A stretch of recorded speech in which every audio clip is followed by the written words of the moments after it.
कृष्णा मित्रों, मैं प्रियंका स्वागत करती हूँ आपका जीवन और आध्यात्म में। मित्रों, आज मैं करवा चौथ की एक नई कहानी लेके आई हूँ। कहानी को सुनिएगा और अगर कहानी अच्छी लगी तो चैनल को लाइक और सब्सक्राइब ज़रूर कीजिएगा। और कहानियों के लिए, शीला और मोहन दोनों पति पत्नी थे। वो एक शहर में रहा करते थे।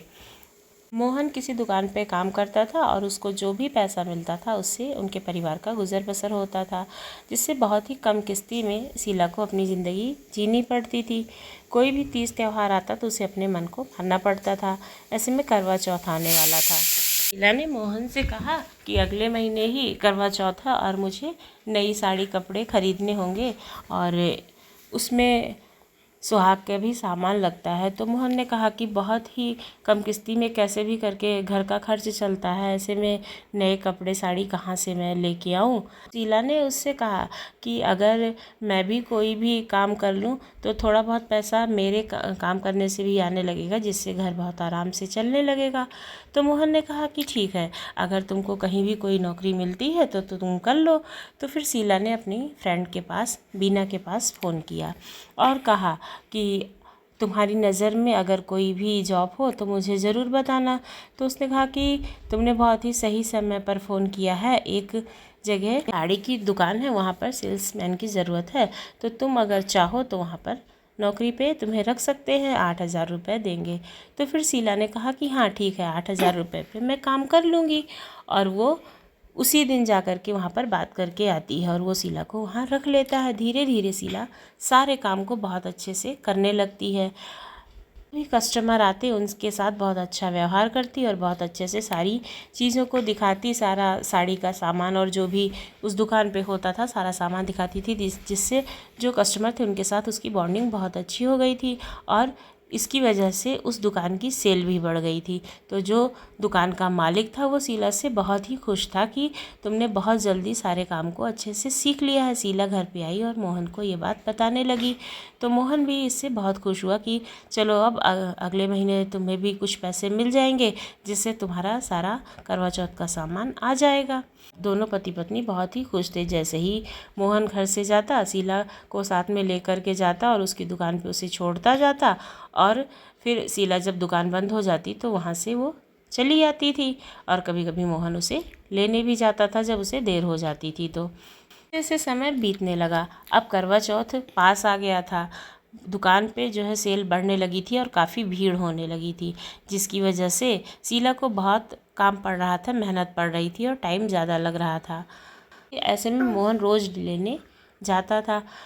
अब बीना उसी दिन दुकान पे आती है और कहती है कि मम्मी ने कुछ सामान जो है वो पैक कराने के लिए कहा है कि साड़ी और कुछ जेवर का मतलब जो गहने हैं, जो मेकअप के सामान हैं, उनको मैं पैक करा कर ले आऊँ, क्योंकि करवा चौथ अब 2 दिन में ही आने वाला है। दुकान का मालिक था वो शीला की फ्रेंड बीना को अच्छे से जानता था। तो उसने कहा कि अच्छा बीना, तुम ठीक है, कोई बात नहीं, तुम दोनों लोग यहाँ पर रुको और मैं जा कर के घर पे कुछ सामान दे कर के आता हूँ। जब मैं आऊँगा तब जाना, तब दोनों लोग दुकान पे रहोगी तो अच्छा तुम हमारे गोले के पास में बैठ जाओ। तो बीना बोलती है कि ठीक है और वो वहाँ पर गले के पास में बैठ जाती है और इधर शीला अपने कस्टमर को सब निपटाने लगती है और बोलती है कि अभी मोहन आ रहे होंगे लेने के लिए, मैं अपने काम को निपटा दूँ, सारा हिसाब किताब कर दूँ, सारी साड़ियाँ और जो सामान है वो सब बटोर करके रख दूँ। इतने में मोहन आ जाता है। तो फिर शीला कहती है कि जो दुकान के मालिक हैं सुरेश जी, वो अभी अपने घर गए हैं कुछ सामान रखने के लिए, तो जब वो आएंगे तभी मैं दुकान से जा सकती हूँ। तो मोहन ने कहा कि ठीक है, कोई बात नहीं, हम थोड़ी देर इंतज़ार कर लेते हैं। इतने में दुकान का मालिक जो सुरेश है वो आ जाता है और कहता है कि अच्छा मोहन जी आप लेने आ गए। तो बोलते कि हाँ। फिर इसके बाद में बीना होती है, वो बोलती है कि हिसाब किताब आप कर लो, जो भी सामान मैंने लिया है उसका मैं पैसा पेमेंट कर दूँ। तो फिर क्योंकि दुकान का मालिक बीना को जानता था, उसने कहा कि कोई बात नहीं बीना, अभी रात बहुत हो गई है तो सब लोग अपने अपने घर जाते हैं, फिर कल आप पैसे का हिसाब किताब कर लेना सामान का। तो फिर बीना बोलती है कि ठीक है और वो चली जाती है। इधर शीला मोहन के साथ में घर चली आती है। मोहन घर आकर के शीला से पूछता है कि मुझे पता नहीं क्यों ये बीना कुछ ठीक नहीं लगती है। वो जो वहाँ पे ज्वेलरी वगैरह थी और जो मेकअप के सामान थे उनको बहुत ही ध्यान से देख रही थी, मुझे उसका देखना कुछ अच्छा नहीं लगा। तो फिर शीला ने कहा कि मैं उसको बहुत दिन से जानती हूँ और औरतें मेकअप के सामान को ऐसे ही देखती हैं, कोई बात नहीं। दोनों पति पत्नी खाना खा करके सो गए। सवेरे जब समय हुआ तो शीला फिर से दुकान पर पहुंची और दुकान का मालिक कहने लगा कि यही चोर है, इसी ने हमारी दुकान के सारा सामान चुराया है। जो मेकअप के महंगे महंगे सामान थे वो सब गायब है। अब शीला को कुछ समझ में नहीं आ रहा था और उसको पुलिस पकड़ करके ले जाती है। जब मोहन को पता चलती है तो वो उससे जेल में मिलने के लिए जाता है और शीला उससे कहती है कि मैंने कोई चोरी नहीं की है जी, ये लोग मुझे झूठी परेशान कर रहे हैं और ज़बरदस्ती जो है मुझे जेल में डाल दिया है। तो मोहन कहता है कि आज करवा चौथ है, तुम परेशान मत हो। करवा चौथ सिर्फ स्त्रियों के लिए नहीं होता है, हम पुरुषों के लिए भी होता है।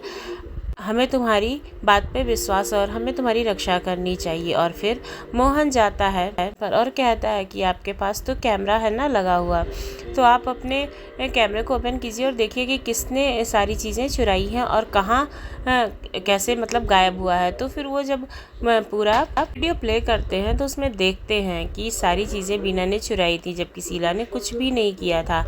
अब मालिक सुरेश से माफ़ी मांगने लगता है और कहता है कि मुझसे बहुत बड़ी भूल हो गई है। इतने में बीना आती है और कहती है कि आपका कितना पैसा हुआ, हिसाब किताब सारा मैं लॉ क्लियर कर दूं। तो फिर वो बोलता है कि तुमने मेरी दुकान से चोरी की और पुलिस को बुला करके उसको जेल में भेज देता है और फिर सुरेश से माफ़ी मांगता है। फिर इसके बाद में कहता है कि शीला हमारी दुकान पे फिर से नौकरी कर सकती है, इस तरह का ईमानदार इंसान मुझे कभी नौकरी पे नहीं मिलेगा और मैं आपसे बहुत माफ़ी मांगता हूँ, मुझसे बहुत बड़ी गलती हो गई है। शीला उसके यहाँ काम करने लगती है और पति पत्नी बहुत ही खुशी से रहने लगते हैं। तो दोस्तों, करवा चौथ का जो त्यौहार होता है वो एक दूसरे के प्रति प्रेम का त्यौहार होता है। एक दूसरे पर विश्वास बनाए रखें और एक दूसरे से प्रेम बनाए रखें। आपको कहानी कैसी लगी? उम्मीद है दिल को छू गई होगी। यदि अच्छी लगी तो चैनल को सब्सक्राइब कीजिए।